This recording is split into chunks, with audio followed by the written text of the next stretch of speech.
बिहार में चुनाव है और वो लोग भी जोर लगा रहे हैं जिसकी सरकार पिछले 5 सालों से थी। पिछले 5 साल से जिसकी सरकार थी, जिसको 5 साल काम करने का पूरा अवसर प्राप्त हुआ, वो भी आज पुरजोर प्रचार में जुटे हुए हैं, पूरी ताकत से प्रचार कर रहे हैं, चुनाव प्रचार कर रहे हैं। उनकी पार्टी के लोग लगातार रैलियां, भाषण वगैरह वगैरह।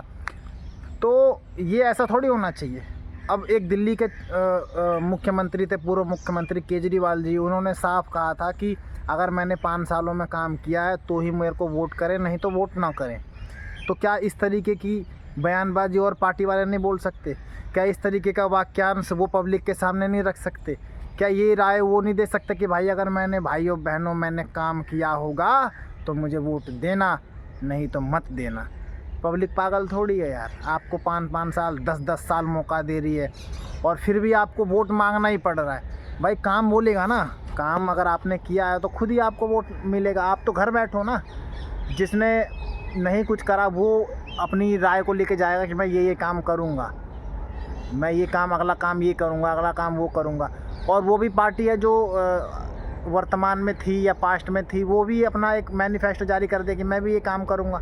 लेकिन यार पूरी ताकत से प्रचार करना पड़ रहा है, लोगों में भ्रम भ्रांतियाँ फैलानी पड़ रही है। क्या कारण है? इसका मतलब तो यही हुआ ना कि आपने पिछले जो मौके आपको मिले उनमें आपने काम नहीं किया, पब्लिक की बात, अपनी बातों में पब्लिक के लिए खरे नहीं उतरे। तो इस तरीके की जो चीज़ें हैं ये थोड़ा सा असमंजस में डाल देती हैं पब्लिक को। जनता परेशान हो जाती है क्योंकि जनता ने आपको 5 साल का मौका भी दिया था, अब आप उसमें खरे नहीं उतरे, तभी तो आज आपको प्रचार करने की ज़रूरत पड़ रही है कि भाइयों बहनों लगातार कुछ ना कुछ नया बयानबाजी करने की।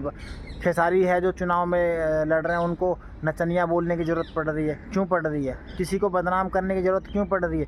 अरे कोई नाचने वाला हो या कोई साइंटिस्ट हो, अगर वो अच्छा इंसान होगा, उसकी मानसिकता अच्छी होगी, उसका व्यवहार अच्छा होगा, तो पब्लिक उसको सपोर्ट करेगी, नहीं तो आपको देगी। किसी को हेट क्या करना, किसी को नफ़रती तरीके से क्या बोलना है, किसी को नाम क्यों बिगाड़ना है, क्यों किसी की बेइज्जती करनी है? अगर आप अच्छे हो तो आप अच्छे रहो, लेकिन नहीं, कहीं ना कहीं किसी की नीयत में खोट होता है, वही किसी की बुराई करके और चाहता है कि वो गिर जाए और मेरी पार्टी खड़ी हो जाए, मेरी ही पार्टी की जीत हो।